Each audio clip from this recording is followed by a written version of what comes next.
primăvara semnează cu eternitate, atunci ea împlinește femeia.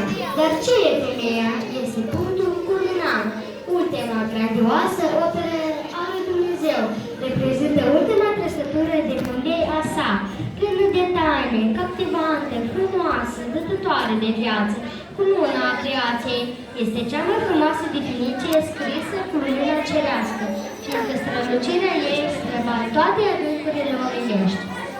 Un cer de frumuseți coboară pe pământ să se așeze în taine, doruri și sfinte mărturii și să capete noi sensuri, dar mai presus de toate să lase veșnicia să ne mângâie ființa, taină supremă și simbol de farmec, femeia este eterna primăvară.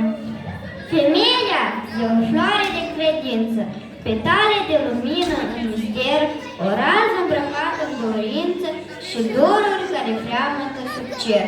În ochii unei femei pot citi cele mai frumoase povești ale Universului și poți descifra tainele iubirii și naturii umane.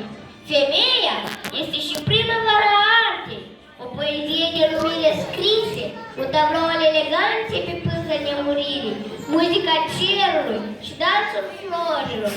Ea este anotimpul cuvintelor și culoarea rafinamentului. Ele sunt incredibile! Tu nu spui nimic și ele înțeleg tot! Ele spun